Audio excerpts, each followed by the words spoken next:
Hello and welcome to In Their Own Words, a regular feature of this site. I'm MD Harmon, and our guest today is Representative Ryan Harmon, a Republican from Palermo. Ryan, why don't you tell us a little bit about how you got into politics and why you ran for public office?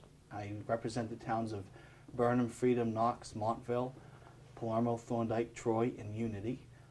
They're great people located, great district located in central Maine. The district number is 45. I ran because I was very concerned about the future of our state, the future of families here in Maine, as well as small businesses and small farms. It's a very important sector in the communities I live in. It's something that it's the lifeblood of our state, and something that really needs to be concerned with every piece of legislation that's in the legislature. I got in politics and involved. I really got involved in politics in college. I started reading and listening to classes on economics and political economy, and I was really fascinated by the topic. And I started interning for the New Hampshire Republican Party back in the 1996 era, when Bob Dole was their presidential candidate.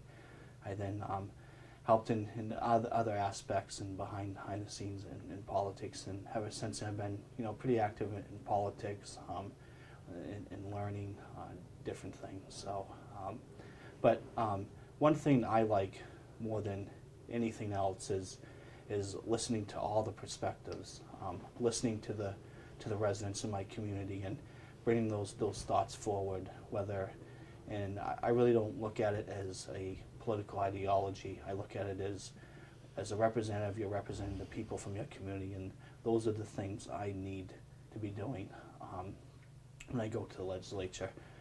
For me, it's about listening and representing the people of District 45. Now, why don't you tell us a little bit about what you think the current legislative session accomplished and what you hope to see happen in the special session? The legislature's accomplished a lot. We passed a major tax cut for Maine people. It's going to hit in about 2013. There's only about 16 families, and it's the 16 wealthiest families in the state of Maine that will actually see a tax increase. One of my things that I hear from my community is that right now they're already paying too much into the government, and it's their money, and every dime, every penny that's being spent in Augusta, that needs to be considered. It's about them, it's their property, and it needs to be spent well. We did some major welfare reform, we did major tax reform, and we also did health insurance reform, which enables people also to purchase health insurance outside the state. And it will also comply with the federal Health Care Act that was recently passed, on whether it's overturned or not overturned. It's something that will be congruent with both, but also enable people more freedom and choices here in the state of Maine in terms of health care.